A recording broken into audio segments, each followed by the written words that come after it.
Bienvenue à tous dans Entre nous soit dit.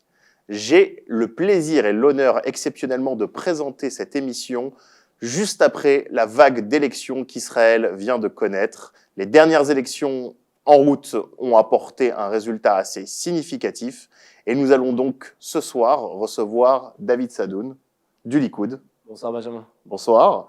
Alors, le choix du Likoud s'imposait pour un premier invité de manière fort logique. C'est actuellement le parti qui a le plus grand nombre de mandats. C'est le parti autour duquel va s'articuler la future coalition gouvernementale du pays. Et c'est également le parti qui a le plus grand nombre d'adhérents, c'est aussi quelque chose d'accessoire. On viendra sur le nombre d'adhérents et sur le concept de l'adhésion à un parti politique, qui est extrêmement important pour l'ensemble des partenaires politiques en Israël, pour l'ensemble de la vie politique, mais aussi dans ton cas, à toi en particulier. David, ton impression, comme ça, tout de suite, à chaud, sur les résultats qui datent de moins d'une semaine, là?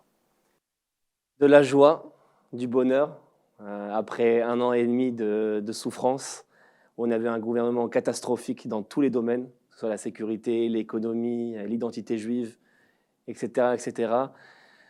Sentiment de soulagement, une belle victoire, et surtout un bloc, pas seulement 61 sièges, où on sait que des fois 61 c'est très limite, là on a 64 sièges, c'est inespéré, un vrai bloc de droite avec des alliés de droite, et pas des alliés de centre, centre-gauche, etc., qui vont dans le même kivoun, dans le même sens, et qui vont faire les réformes nécessaires que la majorité du peuple d'Israël attend. Et je peux dire aussi qu'on a eu le beurre et l'argent du beurre, puisque de l'autre côté, on a Meretz, le parti d'extrême gauche antisioniste qui n'a pas passé le seuil. On a la liste unifiée arabe qui s'est divisée et une partie n'a pas passé le seuil, Balad. Donc, je ne sais pas qu'est-ce qu'on pouvait espérer de mieux. C'est apparemment de très très bonnes nouvelles pour le Likoud et pour cette victoire, on va dire, qu'on n'attendait plus. Après, c'est la 5e élection, après 4 systèmes d'élections qui se sont vus systématiquement plonger le pays dans, on va dire, dans l'immobilisme jusqu'au dernier gouvernement, comme tu en as parlé, qui a été constitué un peu par des alliances contre nature dans l'histoire politique israélienne. C'est le moins qu'on puisse dire. Non, bon, je reste totalement objectif là-dessus, mais c'est vrai qu'on avait rarement vu un gouvernement qui rallie autant d'opposés. L'exemple que je pourrais avoir, ce serait peut-être dans les années 80, les gouvernements de coalition entre Peres et Shamir, ou encore le gouvernement d'Yitzhak Rabin qui avait réuni le Chasse et Meretz, dont tu parlais. Oui, mais là, on était vraiment encore plus loin que ça. Donc, ouais, effectivement, là, on avait passé peut-être une étape dans la crise politique du pays. C'est vrai que c'était une crise assez unique. Comment vous l'avez vécu, vous, au Likoud, pendant 4 ans, cette crise politique qui a commencé en avril, on rappelle, avril 2019, les premières élections où la droite n'arrive pas, on arrive à 60 députés, mais on n'arrive pas à 61, et il y a cette diversion, entre guillemets, voire trahison pour certains, d'Avigdor Lieberman par rapport au camp de la droite. Comment vous, à partir de ce moment-là, vous avez vécu ces 4 années ? C'est très clair, Benjamin. Tu as parlé de 5e élection. Alors, évidemment, c'est le sentiment encore des 5e et encore des élections. Alors qu'en vérité, c'est des élections qui n'avaient rien à voir. C'est ce que je disais tout au long de la campagne.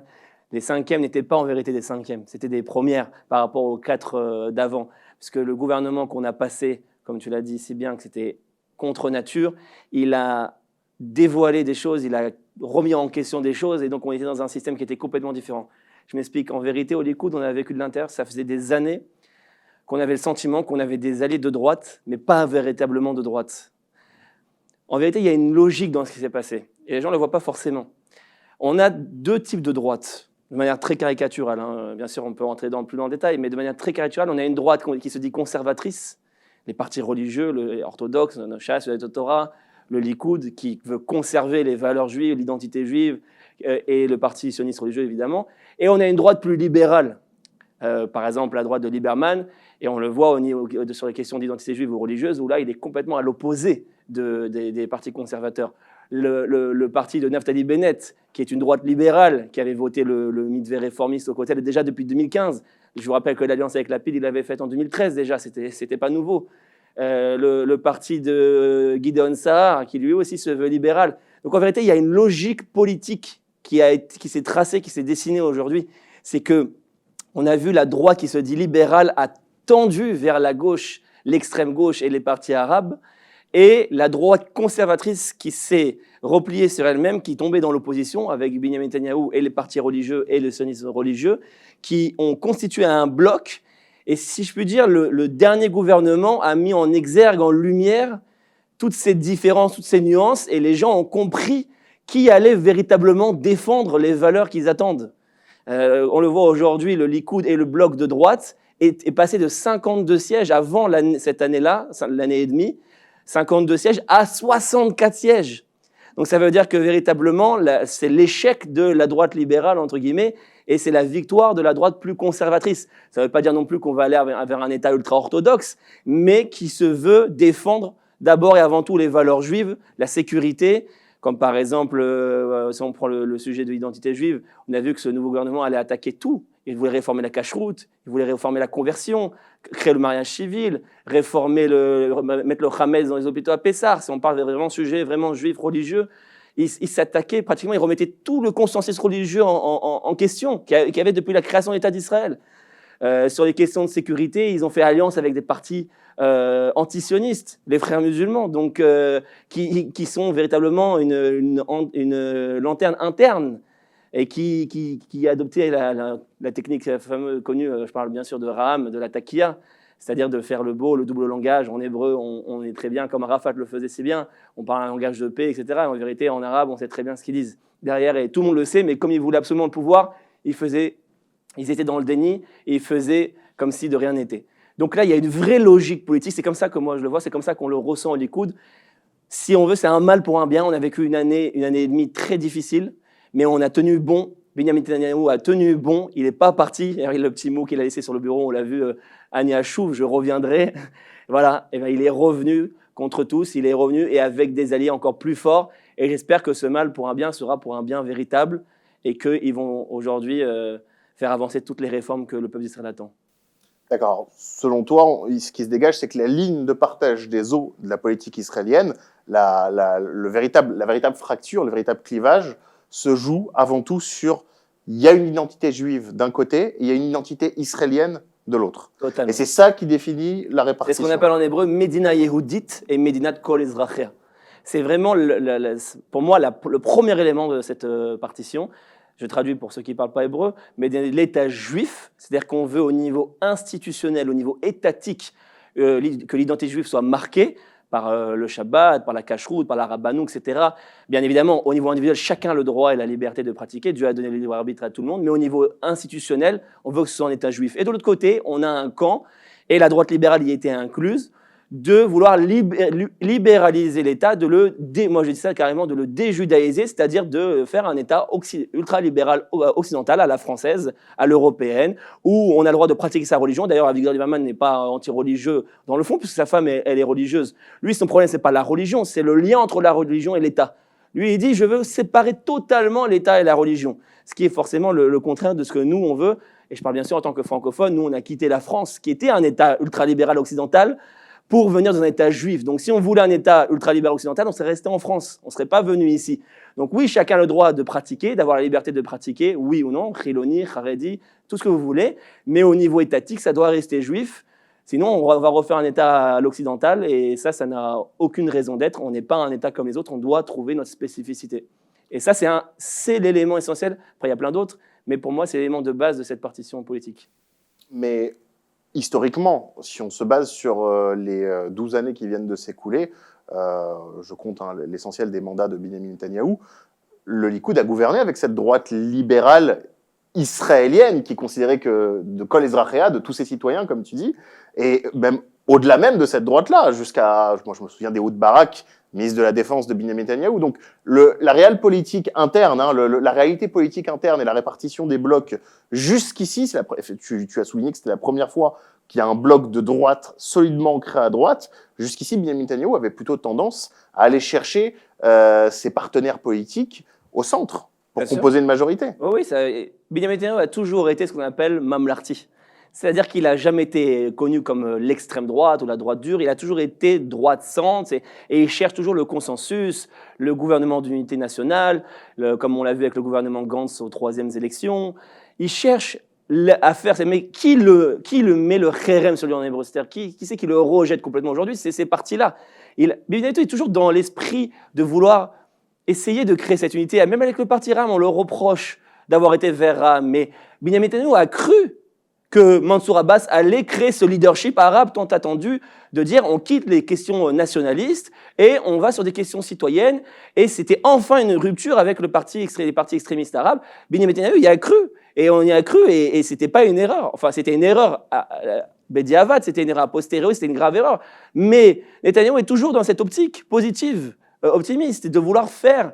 Et apparemment, à chaque fois, ça n'a pas marché. Il a essayé avec Ehud Barak, il a essayé avec Tzipi Livni, il a essayé avec Moshe Kahlon. À chaque fois, ils lui ont mis des bâtons dans les roues. Et je ne parle pas de Naftali Bennett, qui était soi-disant des alliés de droite, qui lui mettaient des bâtons dans les roues à chaque fois. Et donc, aujourd'hui, je pense que Benjamin Netanyahu va aller vers un gouvernement véritablement à droite, je l'espère en tout cas, et les choses vont véritablement changer. Il va avoir enfin la liberté d'action. Alors, selon toi, c'est une question d'opinion de Benjamin Netanyahu ou c'est juste la triste et malheureuse réalité du système politique israélien qui fait qu'on doit forcément aller vers des gens qui nous sont totalement étrangers idéologiquement, voire opposés idéologiquement, pour composer un gouvernement et passer du stade de politique à homme d'État. Est-ce que ce n'est pas la réalité du système israélien qui fait ça également ? Il y a des deux. Je pense qu'il y a une question d'idéologie, d'opinion, de vouloir représenter la totalité du peuple. En tant que Premier ministre, on se doit de vouloir représenter l'ensemble des citoyens. Benjamin Netanyahu a toujours eu cette étiquette qui lui a collé à la peau par rapport à... On l'a vu hier par rapport à l'hommage, par rapport à Rabin, par rapport au meurtre de Rabin. On l'a toujours accusé du côté de la gauche d'avoir participé indirectement à cette catastrophe. Et donc, si vous voulez, il a toujours eu cette idéologie de vouloir montrer, non, moi, en tant que Premier ministre, je cherche un consensus, je cherche à rassembler. Même si on a des différends, on peut trouver, il parle surtout au peuple, moins aux dirigeants de gauche qui sont plutôt hypocrites dans leur démarche, en tout cas à mon sens personnel, mais en tout cas au peuple, aux votants, aux électeurs de gauche, en disant « je peux vous représenter aussi, vous aussi vous avez besoin d'une sécurité, vous aussi vous avez besoin d'une économie forte, vous aussi vous avez besoin d'une diplomatie forte ». Les réussites de Benjamin Netanyahu, ce n'est pas que pour la droite, c'est pour tout l'État d'Israël. Donc c'est d'abord une question d'opinion et d'idéologie. Benjamin Netanyahu a toujours été dans cette optique. Après, il a des partenaires en face qui ne sont pas dans cette optique et qui sont contre lui et qui l'attaquent personnellement, qui le diabolisent constamment. À un moment donné, ça ne marche plus, donc forcément, il va se tourner vers des éléments plus à droite. Et à mon avis, ça va être plus naturel aujourd'hui, notamment sachant que Ben Gvir a commencé à se modérer un petit peu, il a changé un petit peu son discours, il a arrondi les angles, il a commencé à dire non, c'est pas tout, maintenant, c'est pas Mavet l'Arabim, c'est Mavet la Mechablim. Les Arabes, c'est plus mon problème. Les Arabes, s'ils sont intégrés, qui respectent la souveraineté de l'État d'Israël et qui n'attaquent pas nos soldats, qui n'ont pas la volonté de détruire l'État juif, Alan ou Salan, comme il dit si bien. Mais on a un consensus maintenant, voilà, dire les terroristes, ceux qui attaquent, c'est notre problème. On l'a vu cette année, il y a presque un attentat par semaine, même, je crois même quotidiennement. Ça s'est dégradé. Je ne dis pas qu'il n'y avait pas sous l'époque Netanyahou. Il y a toujours eu des attentats, mais là, on l'a vu, c'était des attentats lourds avec des armes lourdes. On a vu dans le Merkaz, à Hadera, Beersheva, Bnei Brak, avec des armes très lourdes. On sait qu'ils sont très armés. Donc aujourd'hui, il y a des consensus pour aller plus à droite. Et je pense que Benjamin Netanyahu va aller vers ce côté-là parce que, aussi, on ne lui laisse pas le choix. On lui laisse pas le choix. Alors, je profite du sujet des attentats parce que, comme tu sais, je suis analyste. Moi, j'analyse vraiment les questions de sécurité. Et en termes de questions de sécurité, une spécificité au-delà du nombre d'attentats qui s'est passé dans la dernière année, c'est la participation active, de plus en plus active, de membres de l'autorité palestinienne et des services de sécurité de l'autorité palestinienne à cette vague d'attentats. Et c'est là que je veux poser une question qu'on a toujours posée au Likoud et sur laquelle on n'a jamais réellement reçu de réponse. On la pose au Likoud, on peut la poser à chaque député indépendamment au Likoud, mais on la pose avant tout au chef du Likoud. Un État palestinien, oui ou non? Aujourd'hui, c'est clair, c'est non. Et ça l'a toujours été.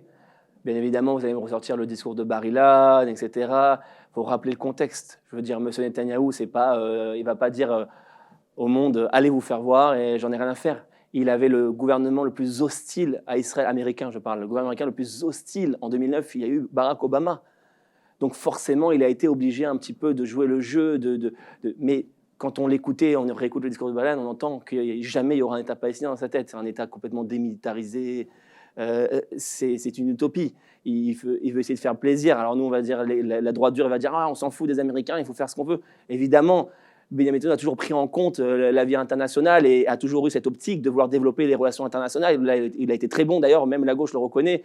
Avec les accords d'Abraham, il a une réussite extraordinaire d'avoir réussi à contourner le problème palestinien et d'avoir fait des accords historiques de paix avec des pays arabes, le Maroc, le Bahreïn, le Soudan, les Émirats arabes unis, sans avoir eu besoin de résoudre quoi que ce soit au niveau de la Palestine.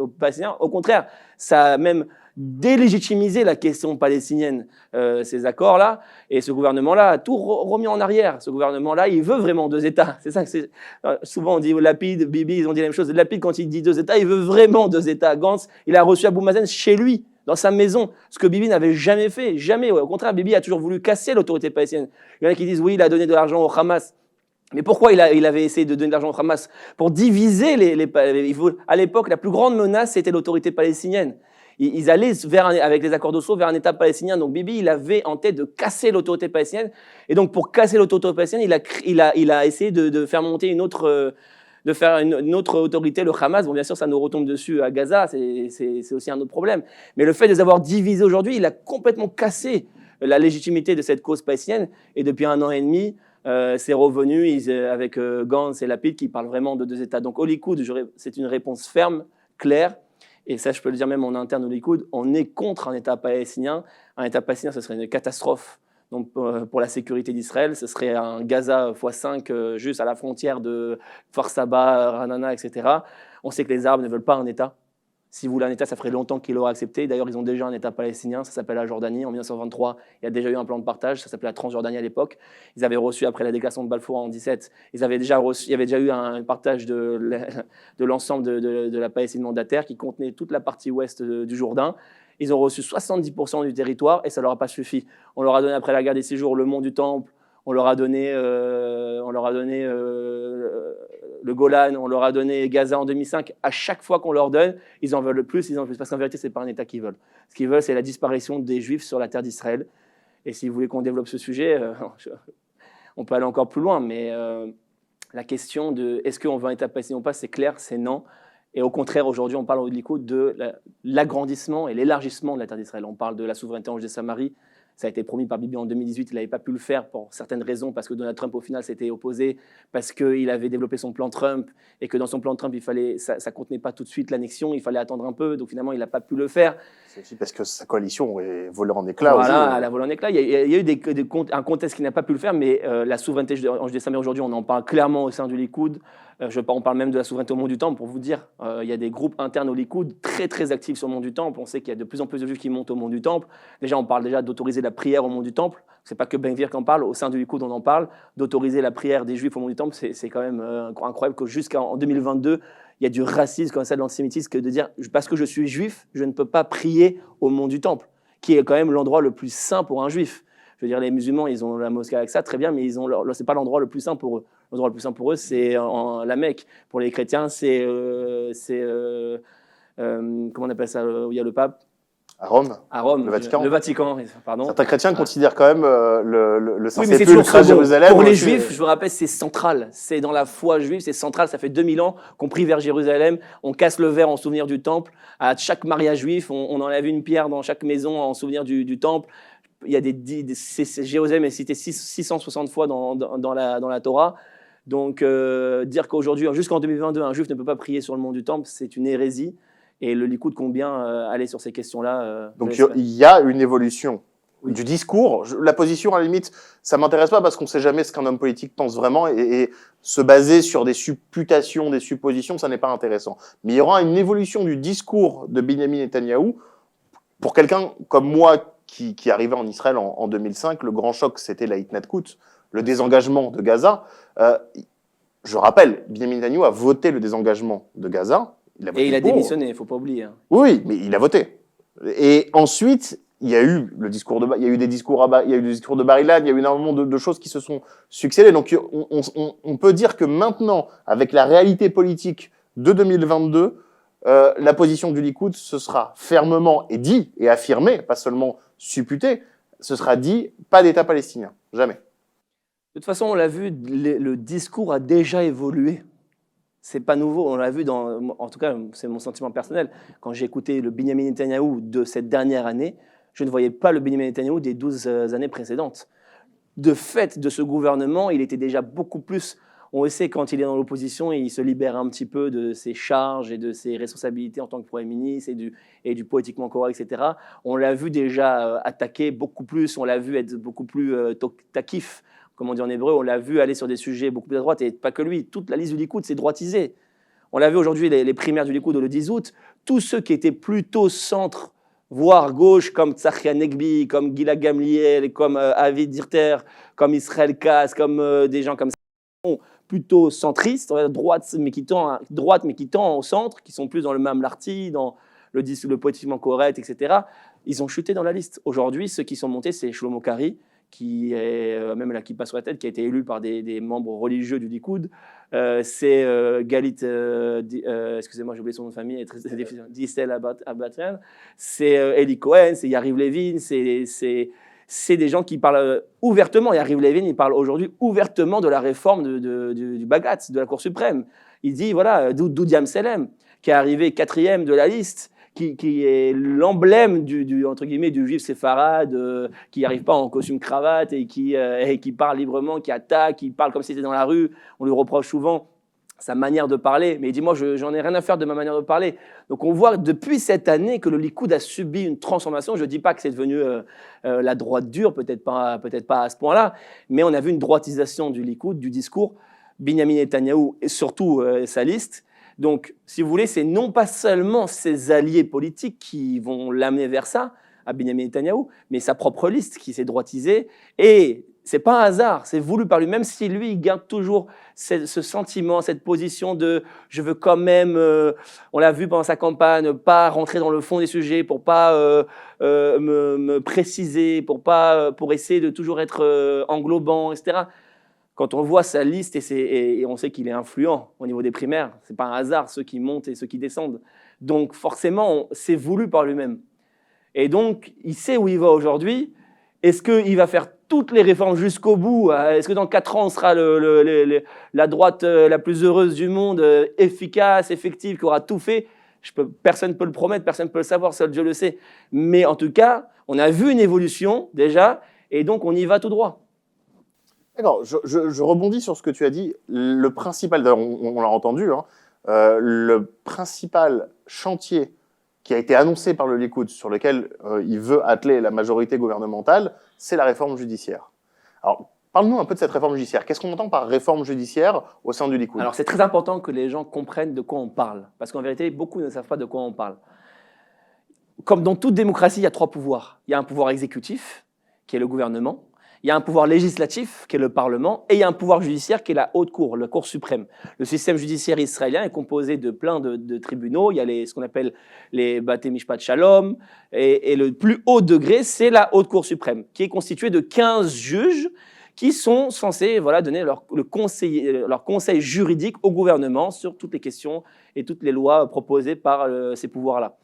Maintenant, ce qui s'est passé, c'est qu'en 1992, le haut juge de la Cour suprême, qui s'appelait Aaron Barak, a fait passer une loi constitutionnelle, ce qu'on appelle en hébreu un Chok Yesod, qui donne la possibilité et le droit à la Cour suprême de veto sur toutes les lois votées par la Knesset et le gouvernement. Quand je dis veto, ça veut dire ça peut aller jusqu'à l'annulation de la loi ou la modification de la loi. Comment ça se passe ? Si, par exemple, je veux faire voter une loi pour améliorer la harta, comment on traduit la harta contre le terrorisme, je dis, voilà, maintenant, je veux enlever la nationalité aux terroristes israéliennes. Je veux faire une loi. Eh bien, ça peut être mis en appel auprès de la Cour suprême par souvent des groupes comme des associations d'extrême gauche, B'Tselem, Shovrim Shtika, tous ceux qui agissent en faveur des Palestiniens. Ils font appel et la Cour suprême va juger si la loi rentre dans leurs critères moraux qu'eux-mêmes ont définis et ils vont l'annuler ou la modifier, cette loi. Alors que, faut rappeler, ce sont des juges qui ne sont pas élus par le peuple. Ils sont auto-élus. Comment ça fonctionne en 2 minutes pour ne pas faire trop large, pour ne pas faire trop compliqué. Il y a ce qu'on appelle une commission de nomination des juges à la Knesset, dirigée par le ministre de la Justice. Elle est composée de 9 membres, dont le ministre de la Justice lui-même, 2 députés, un autre ministre, 2 avocats du barreau israélien et 3 juges de la Cour suprême elle-même. Ça veut dire que sur les 9 membres qui vont nommer les nouveaux juges, il y a 3 juges de la Cour suprême elle-même. Et tenez-vous bien, pour que le nouveau juge soit élu, il faut qu'il y ait 7 voix sur 9 favorables. Donc vous faites un calcul mathématique simple. Oui, ça fait une majorité S'il de y a blocage, trois une minorité juges, de blocage. si les 3 juges votent contre, ça fait que 6 voix. Et donc en fait, ils ont bloqué le système.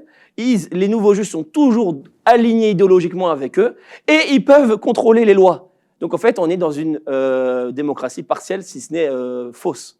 Je vais jusqu'à dire démocratie fausse. Donc, quand on parle de la Pisgata et de Gabrout, c'est le sujet principal que le Likoud parle aujourd'hui et tous les partis de droite, la réforme judiciaire, c'est avant tout ça, c'est-à-dire de rééquilibrer les pouvoirs entre le pouvoir judiciaire et le pouvoir exécutif et législatif et de ramener tout simplement la démocratie, c'est-à-dire les élus du peuple, qui ne sont pas les juges, qui sont les gouvernants, les ministres, le Premier ministre, les ministres et les députés, ce sont eux qui doivent pouvoir agir et faire les lois.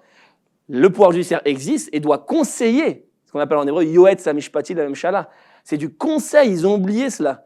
Ça, c'est autre chose, c'est le conseiller juridique du Oui, enfin, en vérité, gouvernement. oui, mais en vérité, c'est la même idée. Rôle de conseil. C'est la même idée, c'est-à-dire que la Cour suprême est là pour conseiller aussi. C'est que c'est une sorte de conseil. Ils ne sont pas là pour faire les lois. Ils sont là pour conseiller, voilà, là c'est moral. Ils sont là pour juger. Ils sont là pour juger, ils sont là pour conseiller le gouvernement, mais ils ne sont pas là pour... Dans aucune démocratie au monde, on a vu ce système-là où les juges peuvent avoir un droit de veto sur les lois elles-mêmes. Jamais, ça n'existe pas. Donc la réforme de la Cour suprême, la réforme judiciaire, c'est tout simplement de rééquilibrer cela, d'abord en rendant le pouvoir, donc comme j'ai dit, annulant, en modifiant cette loi constitutionnelle que Aaron Barak avait fait à l'époque, en enlevant cette possibilité de veto, et surtout en rééquilibrant la commission de nomination des juges, en enlevant un juge. C'est-à-dire ils veulent faire maintenant soit que 2 juges, et donc ça veut dire que s'ils s'opposent les deux, c'est pas possible. Il y aurait 7 sur 9, ce serait possible de nommer des juges plus à droite, plus conservateurs, pour rééquilibrer Oui, parce que c'est peut-être la question qu'on pose. Pendant 12 ans, il y a eu des ministres de la justice, sinon Likoud, du moins de droite. À quel moment pendant les 12 dernières années, cette réforme judiciaire n'a pas été lancée? Et en quoi elle se révèle maintenant? Lancé. Je vous rappelle qui c'est qui l'a bloqué. Bibi avait lancé la Pisgata et Gabrout, c'est Moshe Kachalon qui s'y est opposé, son allié de politique au dernier gouvernement, c'était en 2016 ou 2015, 2016. Moshe Kachalon qui était rentré dans son gouvernement, il avait des alliés à droite, mais il avait lui, alors ils avaient des consensus sur certains sujets, mais sur la Pisgata et Gabrout, Moshe Kachalon a dit non. C'est un fait. Binyamin Gantz, dans son dernier gouvernement, quand il a eu là avec Bibi, Binyamin Gantz était le grand défenseur du ministère de la Justice. Pourquoi Binyamin Gantz? Les gens ne le savent pas. Il avait bloqué les vaccins à l'époque. Je ne sais pas si tu te rappelles cette histoire. Il avait dit je bloque les vaccins. Pourquoi? Pour garder le ministère de la Justice. Il y avait Nissen Koren à l'époque. Avi Nissen Koren. Ils voulaient défendre le ministère de la Justice parce qu'ils savent quoi? Parce qu'ils savent que si le ministère de la Justice tombe entre les mains de la droite, alors la réforme de la commission va être faite. Et la Pisgata et Gabrout et donc le pouvoir de la Cour suprême qui est positionné clairement à gauche, comme de nombreuses études l'ont montré, qu'ils ne s'en cachent même plus. Alors, ce pouvoir-là tomberait et donc la droite pourrait enfin faire avancer tout ce qu'elle veut. Parce qu'en vérité, c'est ça la pierre angulaire. À partir du moment où la droite va pouvoir faire avancer ce projet de Pisgata et Gabrout, de réforme du système judiciaire, après, ils pourront tout faire. Alors, la Pisgata et Gabrout concerne également un autre aspect, c'est-à-dire qu'on donnerait une inviolabilité, une intouchabilité à certaines lois, si tant est qu'elles soient votées par une certaine majorité à la Knesset. Quel serait selon toi, il n'y a eu qu'un seul exemple historique, paradoxalement c'est Yitzhak Rabin, qui avait fait ce Pisgata et Gabrout en 1993 et qui avait duré que 6 mois justement. Selon toi, quelle serait la bonne quantité de députés? Quelqu'un comme Dudi Amsalem dit 61, donc un député de plus, et la même quantité de députés qu'il faut pour voter un budget et valider un gouvernement. D'aucuns disent 70, d'aucuns disent 80. Quel serait selon toi, et qu'est-ce qu'on dit au sein du Likoud, pour faire ce Pisgata et Gabrout parlementaire, pour rétablir sur certaines lois en tout cas l'intouchabilité parlementaire de ces certaines lois, quel serait le bon nombre de députés La logique de base, c'est que quand on veut rétablir la démocratie, ça veut dire le pouvoir du peuple. Étymologiquement, démocratie, le pouvoir du peuple. Le pouvoir du peuple, comment il s'exprime? Par sa majorité. À partir du moment, on dit même dans la Torah, dans le Talmud, on dit « rovo kekulo ». la majorité est considérée comme la totalité. Donc, vous voyez, la Torah aussi avait une partie démocratique, puisqu'il y avait aussi, à l'époque, dans les royautés du roi David et du roi Salomon, il y avait déjà une séparation des pouvoirs, parce qu'il y avait ce qu'on appelait le Sanhedrin, le pouvoir judiciaire. Et donc, bien avant Athènes, on avait dans le modèle juif politique des principes démocratiques. Mais la Knesset des gens de la Knesset Agdola, et on a gardé même le même nombre de députés. C'est incroyable. Et les gens disent, oui, si la Torah est au pouvoir, ça va être la dictature. Mais la Torah est celle qui a inventé les premiers principes démocratiques de l'histoire, bien avant Athènes. Donc, il faudrait un petit peu remettre les choses en place. Mais concernant le sujet, le pouvoir du peuple, c'est sa majorité. Donc, une majorité simple, c'est 61 députés. Moi, je suis d'accord avec 12e Salem. Il n'y a aucune raison de vouloir grossir. C'est encore une manière détournée de vouloir garder le contrôle, qu'une élite puisse garder le contrôle. Si on mène à 70, 80 députés, c'est pratiquement, ça va être pratiquement impossible de trouver un tel consensus. Déjà, avoir 61, ça fait déjà 4 ans qu'on a du mal à le former. Donc, si on cherche à avoir 70, 80, c'est une manière détournée de vouloir encore garder le contrôle de manière antidémocratique. 61 députés, ça exprime la majorité du peuple. Je comprends qu'il y a une autre minorité qui sera déçue, mais la minorité se doit de respecter le choix démocratique. 61 sièges, c'est la démocratie, c'est la majorité, point barre. Alors, par rapport à ça, on parle beaucoup de réformes judiciaires, on parle peu de réforme des institutions et tout simplement de l'institution elle-même du gouvernement israélien.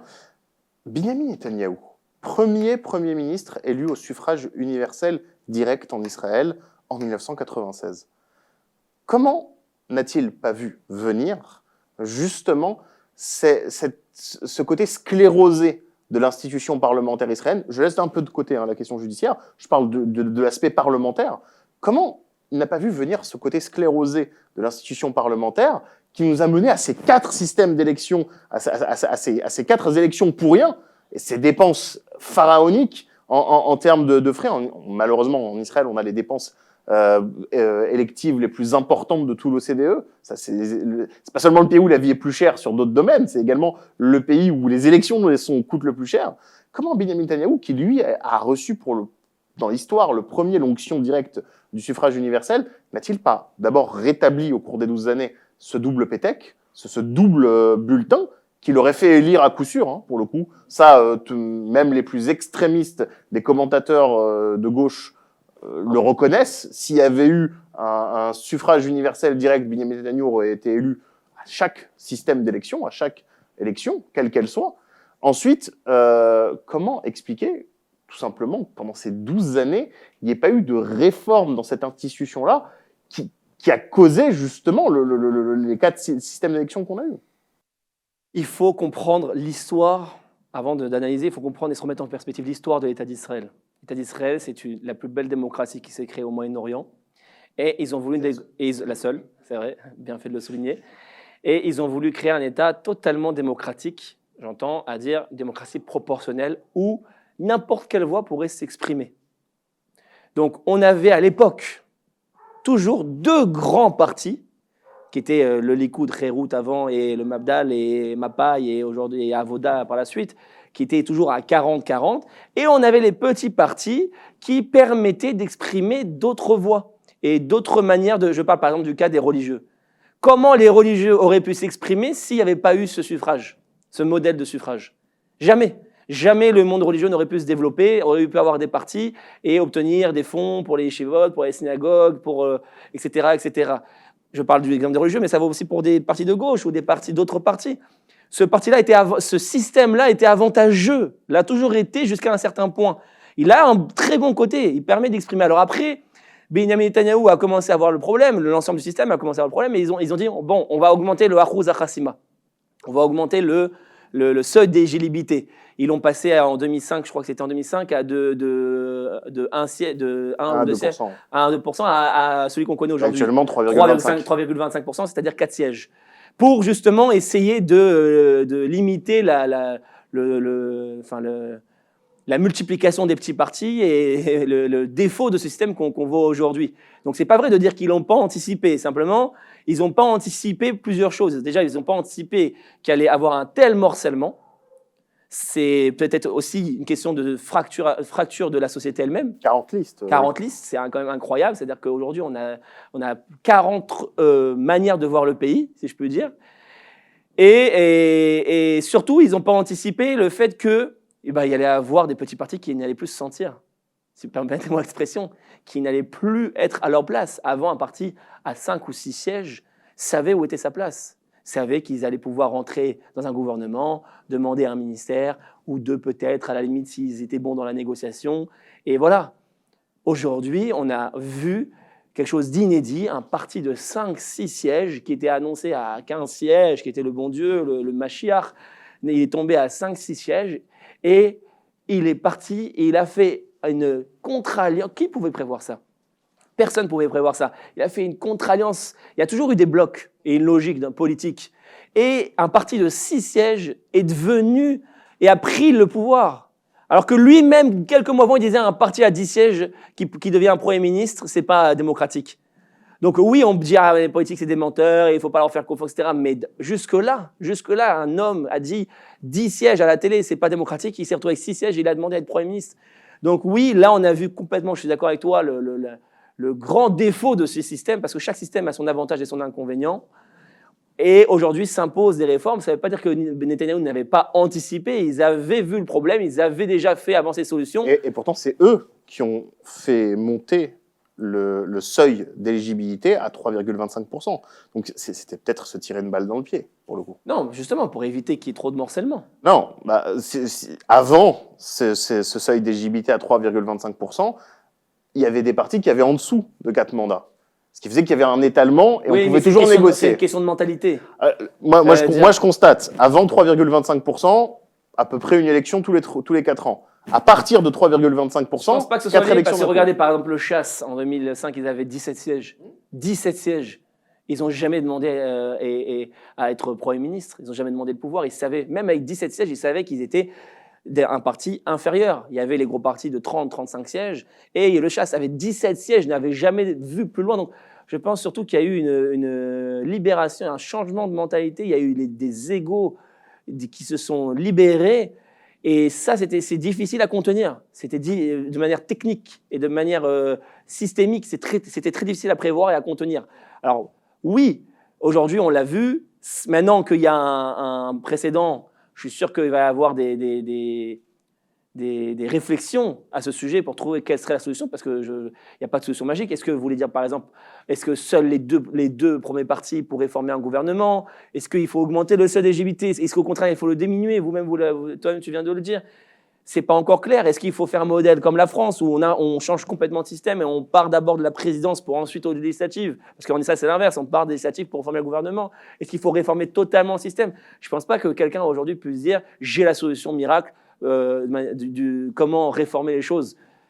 Ça va être réfléchi, ça va y avoir mais ce débat existe au Likoud. Ah, totalement, évidemment. Parce qu'on entend de l'autre côté du spectre politique, bien sûr. On entend il faut rien toucher. Bien sûr, ils veulent rien toucher, évidemment. Mais c'est une question technique. Eli Cohen, qui est arrivé aujourd'hui deuxième de la liste, troisième avec Bibi premier, qui parle aujourd'hui d'être futur ministre des Finances, il l'a évoqué.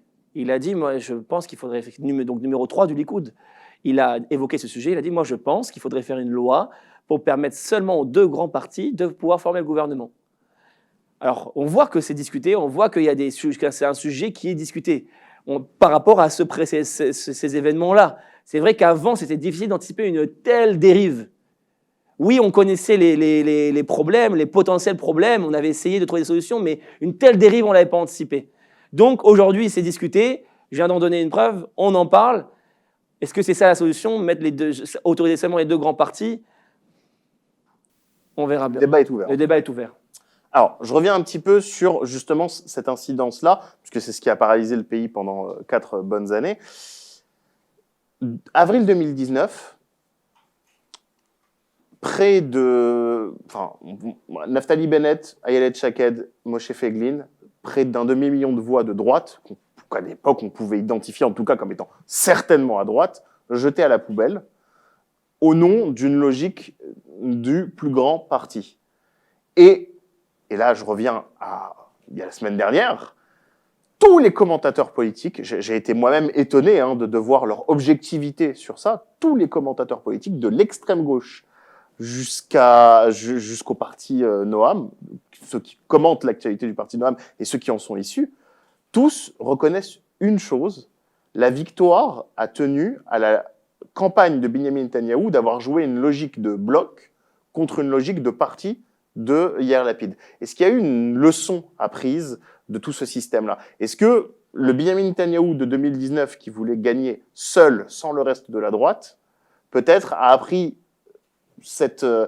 comme on dit en hébreu, le mode talekar, se prendre justement ça, et a réussi à faire ce que tout le monde considère comme étant une campagne magistrale d'unification d'un bloc. Je pense notamment à l'unification entre Smotrich et Ben Gvir, et également l'unification entre les deux branches du parti orthodoxe ashkénaze. Donc, est-ce que c'est cette logique collective qui a habité Benyamin Netanyahou lors de la dernière campagne ? Totalement. Parce que, en fait, le Benyamin Netanyahou de 1996 n'est évidemment pas celui d'aujourd'hui.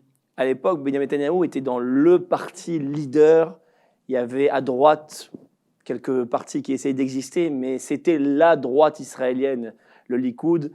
Et avec les années, Benyamin Netanyahou a travaillé sur des sujets comme l'économie, comme la diplomatie, etc. Il a mis un peu de côté parfois les sujets vraiment à cœur de la droite, du cœur de la droite, comme la souveraineté, comme le Grand Israël, des sujets vraiment très à droite. Il a toujours été dans une logique de droite-centre. Et donc, petit à petit, se sont formés des mécontentements à droite, et donc les partis à droite ont commencé à faire campagne sur ces sujets, et à grossir, et à grossir, et à grossir. Donc, évidemment, il faut se mettre dans la peau, ça reste un être humain, Benyamin Netanyahou. Au départ, c'était le leader, il était c'était la personnalité, et donc il ne cherchait pas forcément cette logique de bloc. Avec les années, il a appris qu'il y avait d'autres manières de penser à droite, il s'est ouvert à ces discours-là, il a commencé à comprendre qu'il y avait d'autres acteurs, et il a commencé à jouer sur ça, évidemment. Parce que tu parles de l'alliance de Ben Gvir-Smotrich, je rappelle que c'est lui l'initiateur. Smotrich ne voulait pas de Ben Gvir. Smotrich, je rappelle, était avec Naftali Bennett avant qu'ils se séparent, et il disait, quelqu'un qui a la photo de Baruch Goldstein dans son salon, on n'en veut pas.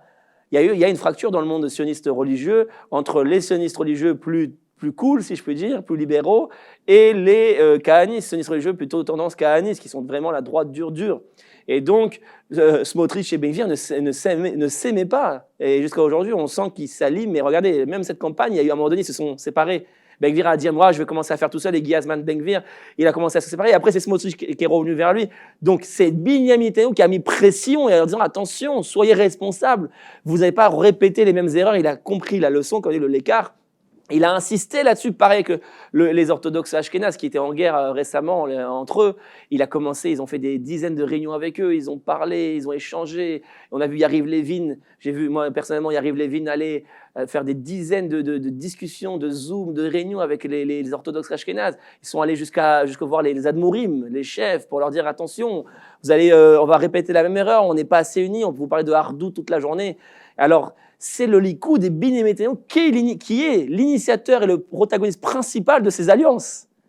Et la gauche le reproche même. La gauche lui dit tu as fait sortir le démon kahaniste. Il reproche ça à Bibi, il reproche pas ça à Ben Gvir. Alors que Ben Gvir n'a rien à voir, il s'est modéré. Aujourd'hui, il a plus rien à voir avec l'idéologie ultra-kahaniste de l'époque. Mais c'est Bibi qui a cherché cette logique de bloc. Et inversement, je dirais même de l'autre côté. C'est lui qui a cassé le bloc de la gauche. Parce qu'en vérité, on parlait de Raham. Les gens, ils parlent de Raham. Oui, Bibi voulait faire avec Raham, Bibi avec Raham. C'est vrai. Mais pourquoi il avait fait ça? Il ne voyait pas, Bibi, il a 3 pas d'avance, 3 longueurs d'avance. Il a fait ça pour casser la liste arabe unifiée. La liste arabe unifiée, je vous rappelle, était à 13 sièges. 13 sièges. C'était le 3e ou 4e plus grand parti de la Knesset. Je parle pas d'un parti arabe en soi, qui est le problème, un parti antisioniste, qui soutient le terrorisme. Donc il y avait quelque chose à faire d'urgent.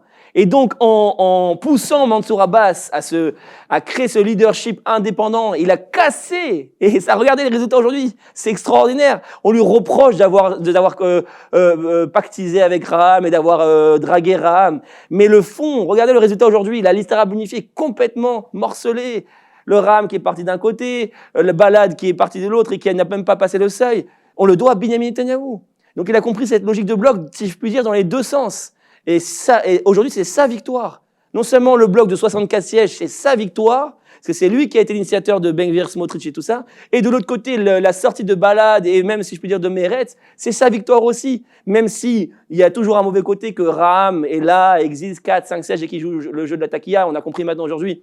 Et Bibi l'a compris, il ira plus jamais faire, il ira plus jamais si je puis dire, comme on dit en français, À faire une opération voilà, séduction. avec eux. Il ira plus jamais, il a compris. Mais le résultat, il est là.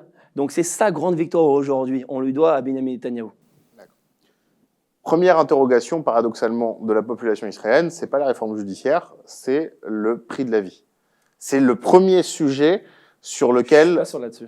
c'est ce qui C'est un ressort sujet important, mais est-ce que c'est le premier sujet? Je suis pas. sur ces élections-là spécifiques. On a posé la question, ça a été à 50% le sujet qui est ressorti chez les Israéliens. En second, c'était la situation de sécurité intérieure, et en troisième, c'était justement l'Iran. Enfin, Ok. le danger iranien et la révolution. L'ensemble Ça des. touche moins aujourd'hui ce sujet. Aujourd'hui, ça touche moins pour des raisons géopolitiques. On est plus sur l'interne Voilà, aujourd'hui, je pense. plus l'interne. Mais le premier qui passait devant la sécurité, c'était réellement le coût de la vie. Quelle est Ok. la solution? Parce qu'on peut tourner la chose dans beaucoup de sens. La réalité du pouvoir appartenait, au moins nominalement, au Likoud pendant ces 12 dernières années. Quel va être le renouveau de ce gouvernement-là? Quelle solution ce gouvernement-là peut apporter qu'il n'ait pas déjà apporté au cours de la décennie précédente? Bon, c'est un sujet qui est très complexe. On va essayer de clarifier les choses parce que c'est important. J'entends plein de choses sur ce sujet. Évidemment, c'est un sujet qui est vital. Aujourd'hui, les gens ne s'en sortent plus. Il y a plein de gens qui ferment pas le mois. C'est vraiment un sujet très important. Et Benjamin Netanyahu, on a parlé tout au long de sa campagne. Vous pouvez voir dans sa campagne. Et juste petite précision, si on prend l'indice socio-économique en Israël, c'est un sujet non seulement important pour toute la population israélienne, mais c'est un sujet particulièrement important pour la population de droite, Évidemment, qui est la bien plus sûr, pauvre bien sûr, sociologiquement. bien sûr. dans- Bien sûr, non, mais c'est un sujet qui est vital. Le chat, ça fait campagne que là-dessus, hein, je rappelle. Il faut juste clarifier un point essentiel. Qu'est-ce qui cause la vie chère? Tout le monde le sait, ça, je pense. C'est ce qu'on appelle les monopoles économiques. Israël est un pays de monopoles. Mais d'où sont nés ces monopoles? C'est Benjamin Netanyahu qui les a créés. Il faut comprendre que l'État d'Israël est né avec une logique communiste. On peut aimer le communisme. Moi, ce n'est pas du tout mon idéologie. À l'époque, il y avait les kibbutzim, il y avait les photos de Staline. Je me rappelle le Shomer HaTzaïr, la jeunesse de l'époque, dans les années 40, 50, il y avait les photos de Staline dans les kibbutzim. Logique communiste, ça veut dire quoi? Ça veut dire monopoliser l'économie. Ça veut dire des syndicats avec des quotas d'importation à la douane, des taxes, des quotas de production pour les éleveurs, les agriculteurs, les producteurs, des quotas dans tous les domaines. Par exemple, je prends un exemple, le marché des poulets. Il y a quelques mois, il y a un éleveur de poulets qui a un quota, je ne dis pas tel quota, il dépasse de temps le quota. La Moatsa qui régule ce marché, va lui demander de tuer les poulets qu'il a de trop. Pourquoi? Parce qu'ils veulent réguler le prix. Parce que plus la quantité est élevée, plus le prix va diminuer. Plus la quantité est réduite, plus le prix va augmenter. Donc, ce n'est pas Benjamin Netanyahu qui a inventé ce système communiste. Il existe de manière historique en Israël. Au contraire, Benjamin Netanyahu est le seul qui a un petit peu agi, et quand je dis un petit peu, c'est pour atténuer le truc, contre ces monopoles. Je rappelle que quand il arrive au pouvoir en 1996, il a fait toutes les premières réformes libérales du pays. Il a réformé la devise. Avant, on ne pouvait pas sortir la devise du pays. On l'avait dit, attention, si tu vas réformer la devise, il y aura comme au Mexique, il y aura toute la devise qui va sortir d'un coup du pays, ça va être la catastrophe. Il s'est passé totalement l'inverse. Tout est rentré dans le pays. Il a réformé la téléphonie. Avant, on ne pouvait pas téléphoner à l'étranger sans y mettre son salaire. C'est lui qui a et la fameuse libéralisation du marché téléphonique avec Golan, etc. C'est à l'époque de Benjamin Netanyahu. C'est lui qui a réformé la téléphonie. Avant, un abonnement téléphonique, ça coûtait 2000 shekels. En 2008, il a réformé les fonds de pension. Avant, il n'y avait pas de fonds de pension privés en Israël. Il n'y avait que des fonds de pension publics. C'est Benjamin Netanyahu qui a privatisé deux ports en Israël. C'est Benjamin Netanyahu qui a sorti le gaz de l'eau. Toute la gauche y est opposée. C'est Benjamin Netanyahu qui a voulu réformer le marché des œufs et du beurre. Et d'un seul coup, les syndicats et la gauche se sont sortis. Et ouais, c'est n'importe quoi, on va l'agriculture israélienne, et si vous amenez la concurrence, ça va être la catastrophe. Et ils ont fait grève, et donc il a dû revenir en arrière. Benjamin Netanyahu est le seul qui a essayé de combattre ces monopoles. Alors évidemment, les plus gros monopoles restent qu'aujourd'hui. La Chevrata Cheshmal, la fameuse réforme du Likoud avec Yuval Steinitz en 2018, ils ont voulu créer de la production privée. Mais malheureusement, la réforme n'est pas arrivée jusqu'au bout parce qu'on connaît l'instabilité qu'il y a eu maintenant. Et donc la réforme n'a pas pu aller jusqu'au bout. C'est Yuval Steinitz, qui était ministre à l'époque du gouvernement, qui a voulu faire cette réforme avec Bibi. Et le gaz aussi, quand ils ont sorti de l'eau. La grande réussite aujourd'hui que Lapid et tous ces gens-là, alors que c'était les plus grands opposants de la sortie du gaz. Donc qui est le seul qui a libéralisé les marchés? Un petit peu. Évidemment, pas tout. C'est Benyamin Netanyahou. C'est le seul qui a essayé de rentrer dans ça. À l'époque, il avait fait même avec le professeur Zelika, qui aujourd'hui présente sa propre liste. Je rappelle que le professeur Zelika, qui parle que de ces sujets, en 2003, quand Bibi était ministre des Finances, il avait présenté son programme à Bibi et c'est Bibi qui l'a signé. Il a trouvé Bibi pour le faire, cette réforme libérale.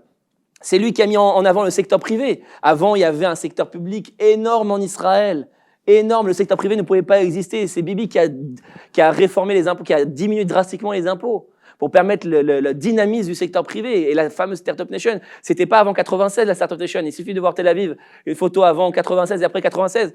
Vous allez voir la différence. Donc, le sujet de la vie chère, c'était une première précision. C'est pas Bibi qui en est responsable. Au contraire, le seul qui a un petit peu fait avancer les choses, c'est Benyamin Netanyahou. Évidemment, c'est une guerre féroce. Attaquer les intérêts des syndicats, de la Histadrout, de ces groupes-là, qui sont des groupes qui sont presque mafionnaires, qui gardent leurs intérêts comme ça, comme on l'a vu aujourd'hui à peine il y a quelques jours. Le chef de la Histadrout qui a dit que si Smotrich il était au ministre des Finances et qu'il allait réformer le droit des travailleurs, ils appellent ça les droits des travailleurs parce qu'ils veulent faire toujours la bonne image, parce que Smotrich il a une logique libérale aussi, alors on va en faire voir de toutes les couleurs. C'est le chef de la Histadrout qui a déclaré ça. Donc il y a une guerre féroce contre ces monopoles, parce qu'il y a des intérêts énormes en jeu. Alors oui, vous allez me dire, Bibi a été trop faible, c'est facile à dire. Bibi, il a attaqué, des fois il a réussi, des fois il n'a pas réussi. Comme j'ai dit, par exemple, il a dû revenir en arrière sur la réforme des œufs et du beurre, parce qu'il n'y avait plus de production. Ils ont fait grève, carrément. Donc il était obligé de revenir en arrière. Donc c'est un sujet de fond où il y a des solutions qui... C'est comme, il expliquait ça, Bibi, il y avait une forêt, et vous les débroussaillez maintenant. C'est très compliqué, ça prend du temps, il y a une bureaucratie énorme, il faut débureaucratiser, il faut libéraliser. Ça prend du temps, ça prend encore du temps. Donc il est toujours dans cette logique Bibi. Casser les gros monopoles, s'il n'y a pas de solution magique, ça va être un travail de fond, un travail qui peut durer encore sur 4, sur 1 mandat, 2 mandats, 3 mandats. Mais c'est cette logique-là. Bibi, il a toujours été le seul dans cette logique. Et on dit qu'il n'a pas fait de social. C'est pas vrai, il a fait des choses sociales. Alors oui, aujourd'hui, il y a des situations catastrophiques, il faut plus s'en occuper. Mais l'éducation gratuite des enfants de 3 à 6 ans, si on paye, nous, on ne paye pas l'éducation de 3 à 6 ans, aujourd'hui c'est gratuit, c'est Bibi en 2012 qui l'a faite. Et aujourd'hui, il parle même de faire pour 0 à 3 ans.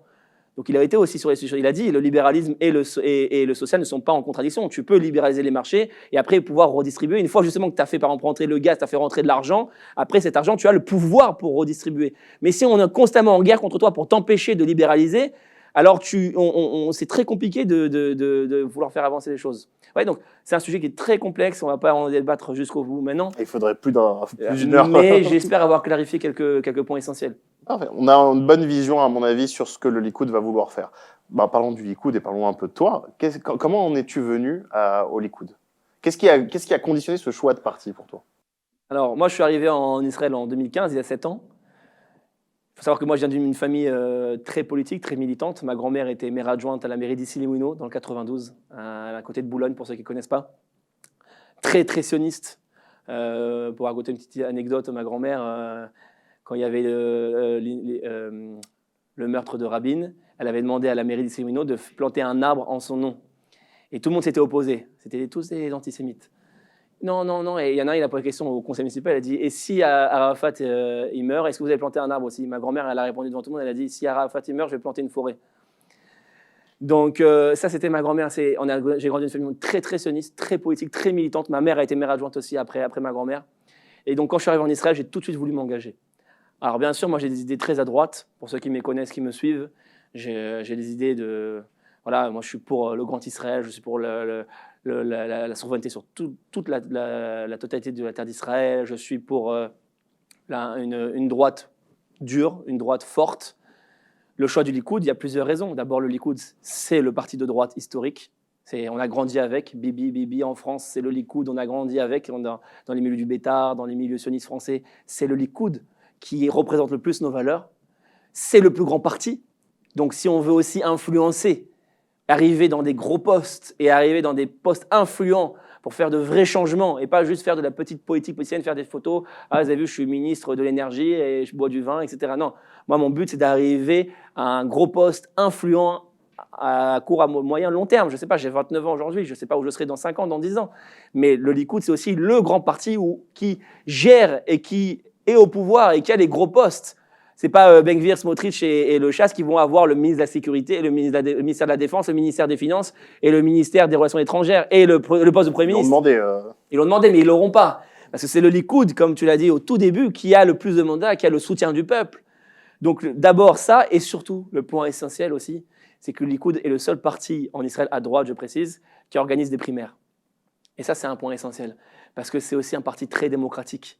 Ça veut dire que, pour comprendre, dans les autres listes, dans les autres partis, le chef de parti, qui a créé son parti, a le droit total sur sa liste. C'est-à-dire qu'il dit, toi tu seras numéro 2, toi tu seras numéro 3, toi non, toi je t'aime pas, toi je t'aime, toi je t'aime pas. Il n'y a aucune élection interne, c'est pas du tout démocratique. Le Likoud est le seul parti en Israël qui est démocratique. Il y a des primaires, ça veut dire il y a des membres, il y a un système d'adhésion. À droite. À droite, j'ai précisé à droite. J'ai précisé au début à droite. Le seul parti qui a des primaires à droite. Mais bien sûr, je n'allais pas aller à gauche, vous avez compris. Donc, il y a un système d'adhésion, c'est-à-dire que n'importe quel Israélien qui est un francophone ou qui a une Teudat Zéhout peut demander l'inscription. Ça coûte 64 shekels par an, comme en France, avec le LR, c'est pareil. Tu deviens adhérent et au bout de 16 mois d'adhésion, tu obtiens le droit de vote aux primaires. Et donc, tu vas aller aux urnes pour voter pour qui va être sur la liste. Et donc, ça, c'est essentiel dans le projet que j'ai voulu construire aussi, parce que j'ai voulu aussi, dans ce projet, créer une force politique francophone influente. C'est ça le point de départ de mon projet. Donc, par ce système de primaire, c'est une voie royale. Parce que j'ai juste à dire aux francophones, prenez une carte qui coûte à peine 64 shekels par an, le prix d'un sandwich par an, et vous allez avoir un droit de vote à pouvoir... Hélas, le prix d'un sandwich. Hélas, le prix. J'allais dire, à l'envers, t'as raison.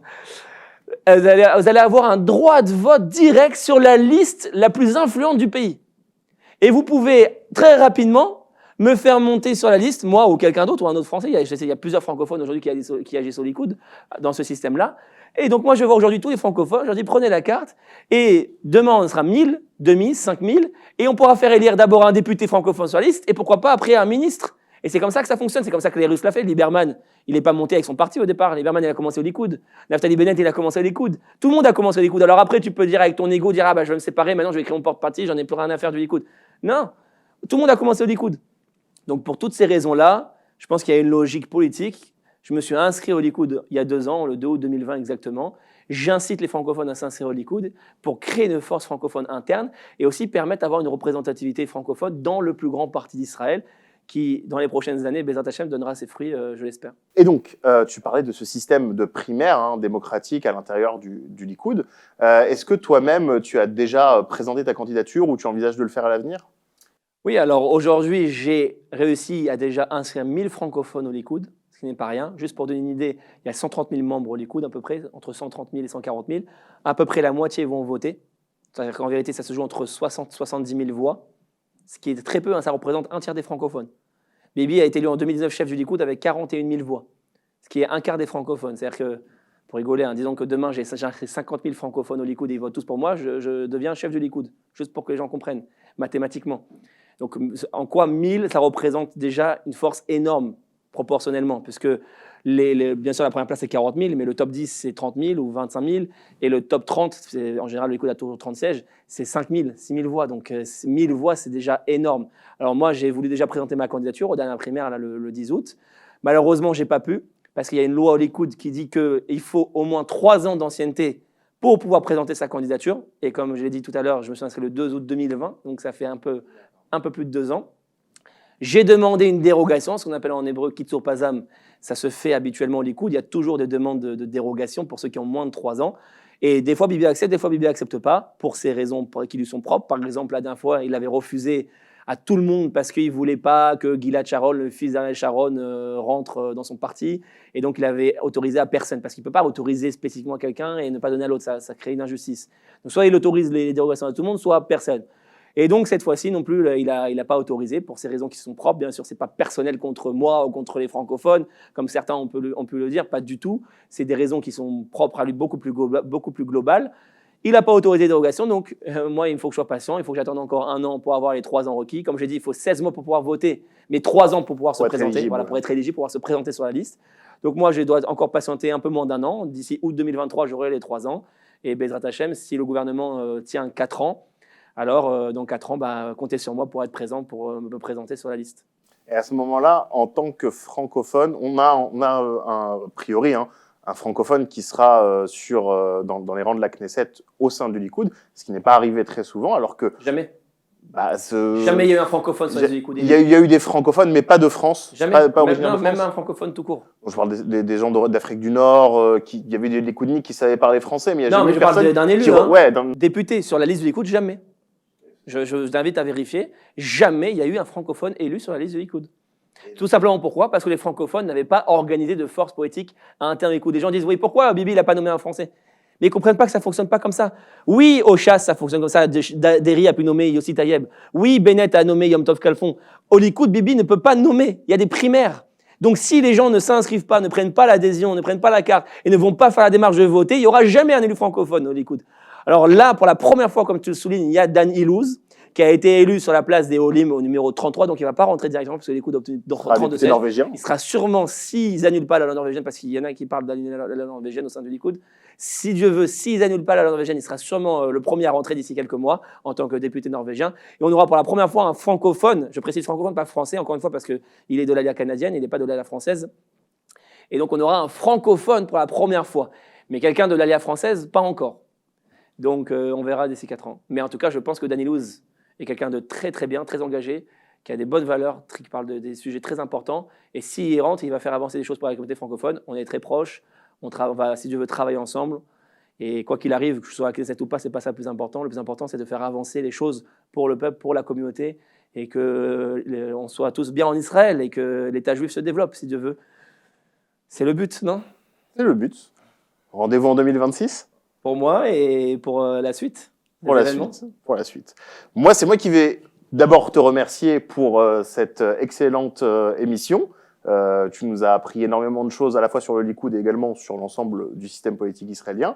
Et je veux remercier tous nos téléspectateurs. Et j'ai pris beaucoup de plaisir à remplacer Galit, mais pour la prochaine émission, ce sera elle qui sera aux commandes. Je vous donne rendez-vous à très vite. Merci Benjamin et très bonne soirée à tous.